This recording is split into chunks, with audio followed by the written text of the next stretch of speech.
Hi, my name's Tom Black. Thank you for spending time finding out about my proven system of sales success. What follows is a proven system for sales success that I have implemented both for myself and salespeople I've worked with for over 30 years. I think you'll find some interesting information that will help you perform better in your occupation. You see, I believe that the brain surgery that salespeople perform at the highest levels is every bit as intricate as the brain surgery being performed at the hospitals. And I hope that this system does for you what so many sales trainers have done for me before. Inspire me to be a better salesperson and inspire me to a better life. Thanks.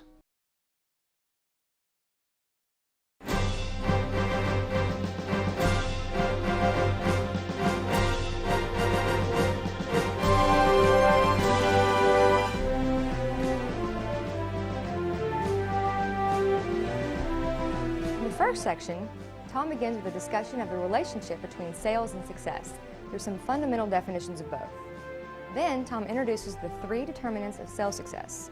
That's right, success in selling is dependent on 3 and only 3 things. As you'll see, these 3 tickets to success are not quite as simplistic as they sound, but they're very attainable. Tom will show you how. As Tom always says, the rent on success is due every day, and when you stop paying the rent on success, you start paying the rent on failure. Then Tom takes you through how to stop making excuses, see more people, and sell more through a specific goal-setting formula. Things like setting both low and high goals and the power of accountability. Next, Tom discusses the power of building a prospect list and how to make the most of your calendar through time blocking and efficient appointment setting practices. I want to begin by telling you a story about a man who came home from work and found a cigar burning in the ashtray. He thought his wife had been seeing another man, and so he ran all over the apartment. He looked everywhere and couldn't find the guy. So he ran out on the balcony, he looked, and there 4 floors below was a guy straightening his tie in the window. He said, "That's the guy." So he ran back into the kitchen, grabbed the refrigerator, drug it through the house, lifted it over the balcony, and dropped it on the guy, killing him instantly. But the problem was he so overexerted himself in the process of moving the refrigerator around that he died of a heart attack. Well, a few minutes later, the scene changes, and one of them shows up at Heaven's Gate. Says, "I just died. I'd like to go to heaven." St. Peter said, "How'd you die?" The guy said, "You won't believe it. I was standing in front of a building, a refrigerator fell out of nowhere and smashed me flat." St. Peter said, "It's okay, come on in." A few minutes later, a second guy showed up and said, "I just died. I'd like to go to heaven." St. Peter said, "How'd you die?" The guy said, "You won't believe it. I was moving this refrigerator around in my apartment, overexerted myself, and died of a heart attack." St. Peter said, "It's okay, come on in." A few minutes later, a third guy showed up and said, "I just died. I'd like to go to heaven." St. Peter said, "How'd you die?" The guy said, "You won't believe it. I was sitting in this refrigerator." Did you have to think about that one for a minute? The point is, you aren't going to believe this, but success in selling is dependent on 3 things and only 3 things. The purpose of this video is to thoroughly discuss these elements of selling. Let's start with the definition of selling. The fundamental definition of selling is this: sales is a transference of feeling about a product or an idea. Another way to look at sales is this: the primary and simplified purpose of the sales process is to bring a prospect to a point of decision. That decision may be yes, no, maybe, but the sales process doesn't occur without this element, the point of decision. Also inherent in the sales process is finding or creating a need for a wanted or needed service or product. Sometimes this is intentionally done by the salesperson, sometimes it isn't. But regardless, this is part of the process. There was an accountant who worked for a toothbrush company. His name was Charlie, and he was tongue-tied. And he noticed that the salespeople in his company were making a lot more money than him. So he went to the sales manager and asked for a job. Now the sales manager said, "Charlie, you've got a speech impediment and you have no experience. I don't think you're going to be successful in selling." But Charlie said he just needed a chance, and so the sales manager gave him one. He sent him out with 100 toothbrushes, and the end of the day, Charlie came back, he'd sold all 100. The next day he sent out Charlie with 200. Same result, Charlie brought back the money for 200 toothbrushes. The sales manager said, "Charlie, you've got a job, but tell me this, how are you selling so many toothbrushes?" As I mentioned, Charlie was tongue-tied, and so he said, "It's easy. I just go to the busiest corner in town where people going this way, this way, this way, this way, back and forth, and I put up a booth and a sign, and the sign said, 'Free brownie.' People love brownie, and when they come by it, they want a free brownie, want a free brownie, want a free brownie. Everybody take one, and then they bite into the brownie and they say, 'Ooh, That bunny tastes like crap. I said, it's crap. Want to buy a toothbrush? Charlie did it all. He created a need, presented a product, and he brought him to a point of decision. Selling is all of those things. So how about a definition of success? Earl Nightingale said, success is the progressive realization of a worthwhile goal or dream. That's a good definition. I'll take it a step further by adding that success is not something you own, it's something you rent. It's progressive. The rent is due every day, and when you stop paying the rent on success, you immediately start paying the rent on failure. Yesterday's successes lull us into today's complacencies, which lead to tomorrow's failures. And if you ask 100 new salespeople if they want to be successful, they will all say yes. They will all have different definitions of success, but they want it. On the other hand, if you ask 100 new salespeople if they want to be failures, I doubt anybody would sign up for that program. However, there is a common denominator of success. Successful people form the habit of doing the things that unsuccessful people don't want to do or know how to do. Every successful person that I've known makes choices to do the things that unsuccessful people won't. It typically starts in school. Do you study? Do you do your homework? Or do you watch TV? If you make the choice to study for the big exam rather than watch the big game, for the rest of your life you're likely saying no to immediate pleasures to achieve more pleasing end results. Successful people say no because there's a bigger yes burning inside. Henry Kissinger said, each success only buys an admission ticket to a more difficult problem. Bill Russell, the legendary NBA player, had this to say on striving for success. Getting to be number one is easy. You come on at 6'10", you have a good set of hands, you have a great team, but staying there is hard. Every night, some hot young player comes to test your hand. He's watching your films, and he knows you better than you know yourself. Your only hope is to work harder, think smarter, and use your strengths. Successful people do the things that unsuccessful people simply don't do.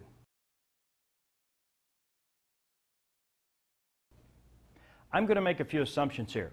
I'm going to assume that you have a good product, a respectable company, and competitive pricing. If you don't have these things, go and get another position with a company that offers you these essential ingredients. All the great sales advice in the world won't serve any purpose if you sell a product you don't believe in, a product that is outrageously priced, or if you work for a company you don't respect. These factors, a good company, a good product, and competitive pricing, are the racehorse that sales jockeys ride. Even the greatest jockey in the world won't win a race if he's on a bad horse. A good jockey can make a horse better. But let's face it, some horses were never born or have the ability to win. There are countless numbers of good salespeople with real talent who will never be very successful purely because they make some bad choices in where they work. Go find a good horse. Then if you're a good jockey, you'll be off to the races. In order to get you ready, let's get back to those three little things that determine success in selling. Number one, the number of prospects you see. Number two, the quality of your prospects. And number three, the quality of your presentation.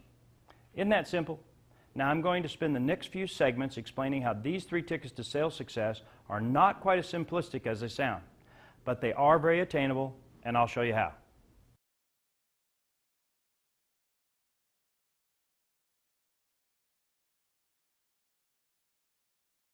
Movie sagas. There are always three of them. 3 Star Wars, the originals anyway, the Godfather trilogy, don't forget the 3 Amigos, and the 3 Musketeers. It seems like good things don't come in pairs, they come in threes. So too with selling and the 3 determinants of sales success. Let's get right into the first determinant, the number of prospects you see. Successful people believe in the law of averages. There is simply no such thing as luck in long-term selling success. It would be impossible for anyone to believe that the gas and oil that drive the free market enterprise are based on luck. Nothing happens until somebody sells something. To believe that our economy is based on luck is too much to ask of any rational person. Selling is the real fuel that drives our economy. The first principle of that belief in the free market enterprise is that the number of people you see, to a great extent, controls the number of people you sell. Life insurance companies form and thrive based on the principle that man as an individual is unpredictable, but that man as a whole in the mass is actually very predictable and follows the same recurring patterns of behavior. A given number of 40-year-olds will die within a specific and measurable time frame if the test group is large enough. Which one dies? No one knows. But a certain number or percentage of them will die. It's a certainty. Advertising companies, TV stations, and internet companies all charge for ad space and time depending on the number of impressions. Now, the underlying principle there is that the more you see, the more you sell. Think about it this way. Two brothers follow each other everywhere they go. See more and sell more. Make them your new sales partners.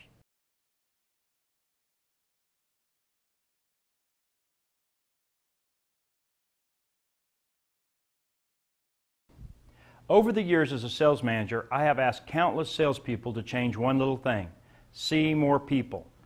I've heard excuses you haven't even thought of. Now, don't get any ideas, but here are some of my favorites. I'm trying to save the company money on my travel budget. I'm trying not to go over my travel budget. My credit card is maxed. I have too much vacation time building up and I need to take some of my vacation days. I've seen everyone in my territory. I'm seeing as many as I possibly can now. I'm simply out of time. I believe in quality, not quantity. I want to spend more time with my best customers.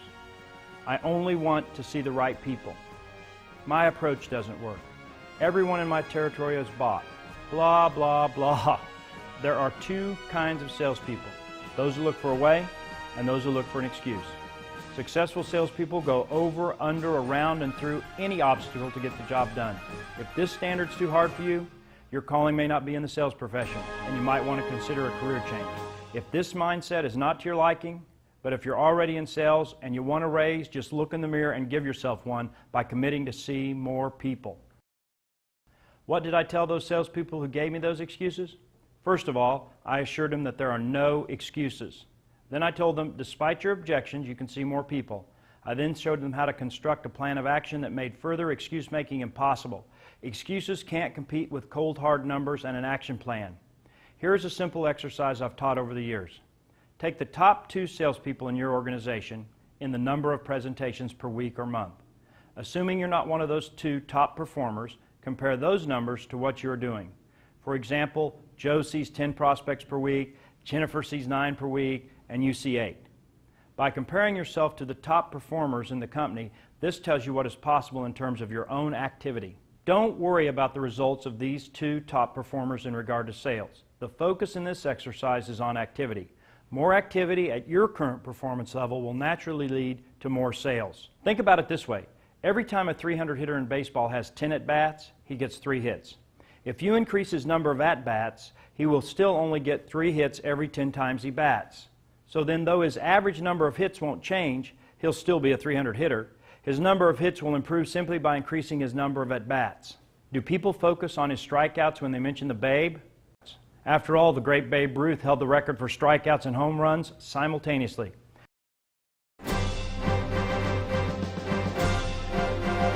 Goals, an excuse's worst enemy. Now that you have a baseline for what's best in your organization, which is the average number of presentations for the top 2 people in your company, you must now set a goal to increase your own number of presentations. Goal setting is comprised of some very fundamental elements. We're going to get back to increasing your number of presentations, but an inherent part of increasing your numbers is a clear understanding of goals and how to set them. Goals can be tricky, but they are also essential. They are especially critical in the world of selling. Salespeople have much more autonomy than do most professions. Many of us have the luxury of making our own schedule, but this can become either a blessing or a curse. If you set goals with your time, this freedom can be a blessing.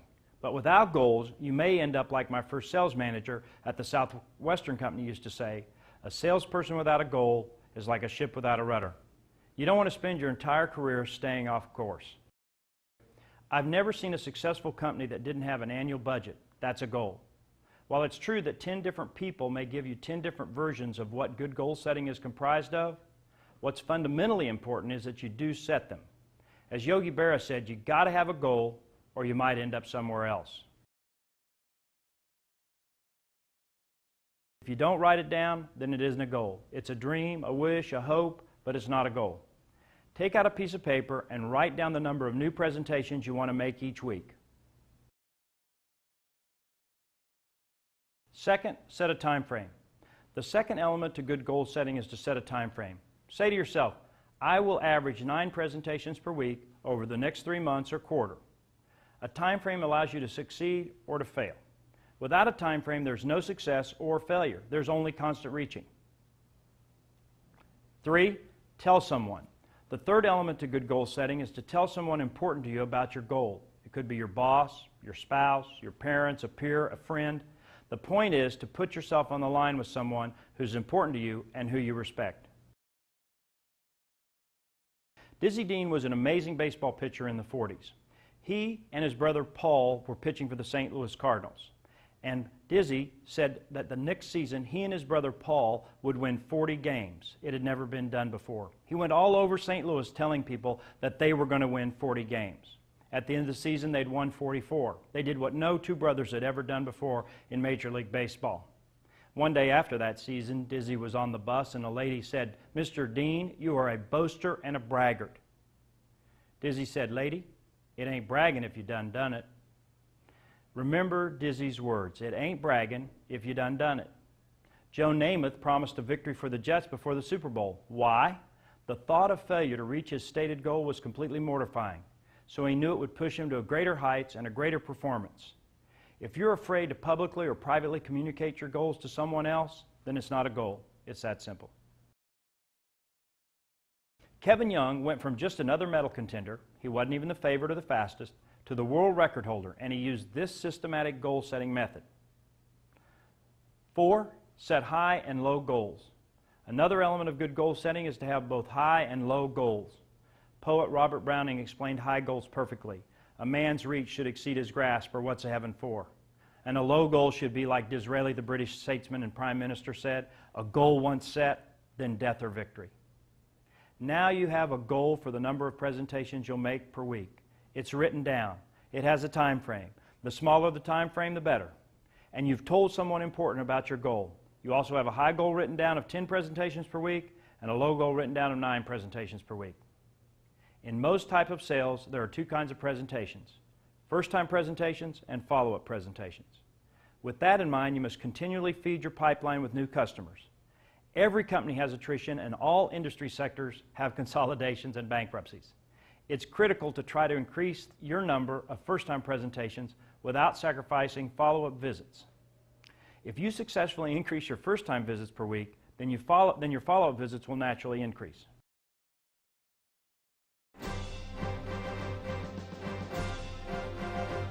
Trading your horsepower for purchasing power. I was on the book field selling books door to door for 3 summers, and then I recruited and trained students to sell for another 2 summers. Here's how I implemented this goal-setting system in the book business. First, I set a goal of 180 presentations per week. That's right, 30 demonstrations a day, 6 days a week. I worked an average of 84 hours per week, 6 days a week. I had horsepower, and I was willing to trade it for purchasing power. I broke every day into 3 periods, 7:30 to 12, 12 to 5, 5 to 9:30. I set a low goal of 10 presentations per period and a high goal of 12 per period. I shared all this with my manager, and I tracked my results every day on a 3x5 card I carried in my pocket. Throughout my career, I built several successful sales organizations in the banking industry. My salespeople at these companies set goals to see an average number of 12 banks per week, with 3 of those 12 being new prospects. Salespeople called on banks 4 days a week and spent 1 day in the office setting appointments and making follow-up calls by phone. In each situation, my sales team used the same goal-setting process to increase the number of presentations they made, and it worked every time they did. Now you have the goal of increasing your number of presentations, but how do you do it? I don't believe in hocus pocus or magic spells, but I do believe strongly in the power of the mind. If you have done this goal-setting process as I described it, then your mind will begin to figure out a way to get it done. But your mind needs your help. So let's get into some specific actions for setting and reaching your goals. If you're making appointments to give presentations as opposed to cold calling, then you must make even more phone calls to get those appointments. Here are 3 ideas I've taught to my sales organizations to set more phone appointments and increase their activity. The prospect list. I require every salesperson to have a list of 50 new prospects at all times. The list can be typed, handwritten, but every entry should include the company name, the individual contact name, and the phone number. The list must be on an actual hard copy piece of paper. Why does it have to be on a sheet of paper? Well, computers are wonderful, but I've never seen salespeople calling from their laptops 100% of the time. I'm sure there are exceptions, but you need a list on a piece of paper. With a tangible list, you can call from anywhere, anytime you have downtime. In a waiting room, on a plane, in the car, from the bathroom. You get the idea. A salesperson without a prospect list of potential new customers is soon unemployed. In the door-to-door book business, at each doorstep we asked for the neighbors' names and wrote them all down. This was our prospect list.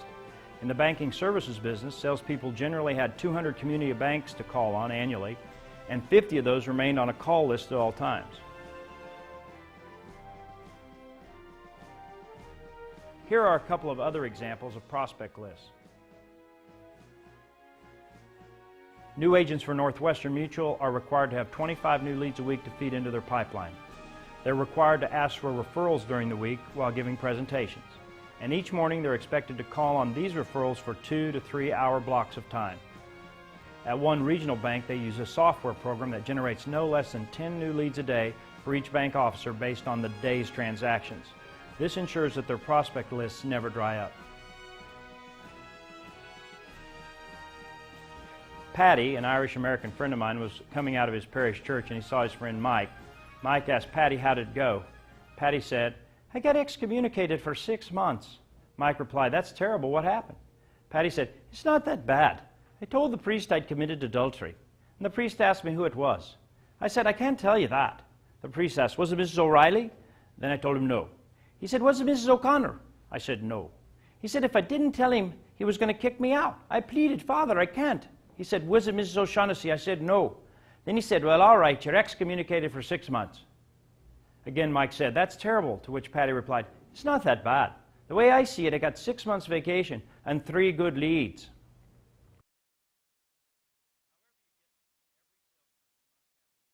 The second idea for getting in more phone approaches, which naturally lead to more appointments and presentations, is blocking time for phone calls. Most of us have different degrees of call reluctance. Calling a new prospect is usually low on everyone's list of likes, so people use creative avoidance to justify doing other things. I worked with a salesperson in the banking industry who easily put in 60 hours per week. Banks aren't even open that much. But somehow he never found time for new appointments. He was a very hard-working salesperson who spent all his time with the existing customer base. He just couldn't make himself call on new prospects. To help reach the goal of making more phone calls to new prospects, you've got to block your time. The system I found works best is this. Number 1, write it on your calendar. Number 2, find a quiet place and close the door. This can even be your car. Number 3, be ready when it's time to call. A, do you have your phone approach ready? B, do you have your calendar? C, do you have your prospect list prepared? All of these things make your time more efficient and remove some of the psychological barriers to calling new prospects. By blocking your time, you put yourself in a place to win.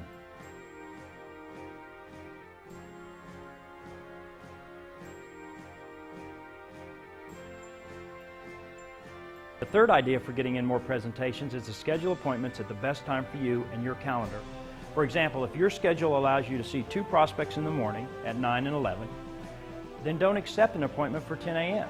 Most prospects will fit into your schedule, so try this next time after a prospect has agreed to an appointment and the prospect suggests a time that doesn't work best for you.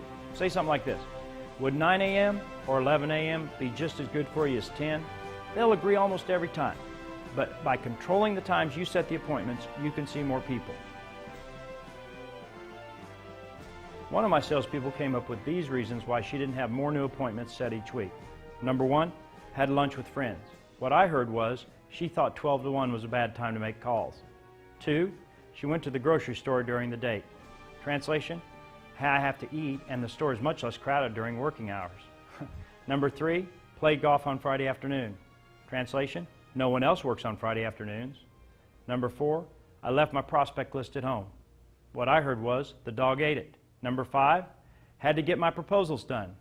What I heard was, couldn't miss American Idol last night, it was the final episode. 6, my friend had an emotional crisis. What I heard was her nail is all better now. 7, John stopped by my office for a visit. What I heard was, we're all caught up on the company gossip now. 8, my decorator called. Translation, her decorator didn't work at night, so what choice did she have? Number 9, I had to pay my bills. Translation, I couldn't concentrate at home. Number 10, I wasn't feeling well. Translation, I stayed out way too late last night. And number 11, I have already called everyone in my territory. I think I'm running out of excuses. All of these excuses are nothing more than some very creative avoidance. Salespeople use creative avoidance to make excuses not to get on the phone. If you're serious about your success and you think of yourself as a professional, track the number of new prospects you call each week and find a way to increase it by 10%. If you do, you'll give yourself a 10% increase in sales, and you can figure out what that means to you financially. If you're really a pro, you'll write down your goal to increase new phone approaches, set a time frame to increase them, and then tell someone important you're going to do it. For example, my salespeople in the banking business set appointments with 85% of the bankers they talk to on the phone. So to get in 3 new presentations a week, they must call 5 new banks. To see 4 new banks per week, they could simply increase the number of new calls to 6. The number of new presentations then increases, and sales will follow the same increasing trend, assuming no change in the quality of your presentation or the quality of your prospect. If you work for a cold call sales organization and you want to increase the number of new presentations you make, here are a few simple ways to accomplish that. 1, increase the amount of time you work. Be more efficient in your workday by spending less time with each prospect. Spend less time doing non-job related activities during prime working hours. If you truly believe that you've seen all the potential customers in your area, talk to management. But the truth is, not that you've seen all the good prospects. Instead, I found that salespeople believe their own excuses to justify why they aren't seeing more people. Excuses like, I've seen everyone. I was there last year. I've called 100 times and can't get in. They're loyal to a competitor. It's not really that the salespeople have seen everyone. You've just seen all the easy ones. Professional salespeople develop strategies for even the hardest prospects. Strategies to see them, strategies to sell them. Michelle sells printers and copiers to high-end businesses. She uses a technique that she finds highly effective when she's working in an area that seems to be all worked over. When prospects give her the excuse that someone from her company or a competitor has already been there, she exclaims with relief, "Oh, good. It's great to run into someone who is familiar with our products. I bet you didn't know we've added a new product line that saved our clients thousands of dollars and greatly added to their efficiency. I'd love to tell you about it." It pays to be creative in selling. If it were easy, everyone would do it. Remember, it will always be easier to see an existing customer than a new one.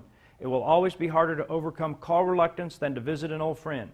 And if this is holding you back from increasing your new presentations or your total presentations, then make your calendar help you. Say to yourself, I have X amount of time for old prospects and existing clients and X amount of time for new prospects. Mark that time on your calendar. Set a goal and then work towards it. One common excuse you must avoid is the use of the travel budget crutch. Personally, I've never heard of a salesperson being fired for going over his expense budget if he or she was also the best salesperson. Management may whine, but they all want the same thing, more sales. Jonathan Goody was the #1 salesperson in one of my sales organizations. Jonathan was always over his budget for travel, typically $1,000 per month more than the next highest salesperson's expenses. He'd jump on an airplane at the drop of a hat, he stayed at more expensive hotels than most, and he ate better too. No matter how much we asked him to lower his expenses, he never did. So we fired him. No, the truth is we paid gladly to have all that production. No one is going to fire a top producer for going over his budget, but weak salespeople do get replaced for going over their expense budgets or falsifying their reports. Maybe you don't make excuses and you work really hard. That's great. But the problem some salespeople have in maximizing their performance is that they often spin their wheels and never get anywhere. Unless you're in front of a prospect, you can't get results. And that's why the number of people you see is so critical. So the question you have to ask yourself is, are you a peak performer, or do you work harder and harder and seem to keep spinning your wheels? Hamsters run hard, but they never get anywhere. Start focusing on how to maximize the benefits of every situation. You'll find yourself much less frustrated, and you'll increase your presentations just by doing a little thinking and planning. Another thought about increasing activity in regard to the number of presentations you give weekly is this. The more presentations you give, the better you get at each presentation. So you get a multiplier effect. Practice makes perfect, and the more you practice, the better you should get, if your head's in the game. Larry was a student who cleverly crammed 4 years of education into 6. He sold books for 6 summers and was one of the top rookies in the Southwestern Company. But Larry never got any better each subsequent summer. The number of presentations he gave each week never varied much over his 6 years on the book field, and his results never did either. Larry had 1 year's worth of experience 6 separate times. More presentations don't always mean better presentations, but they should until you're at the top of your sales organization, and then they should keep you there.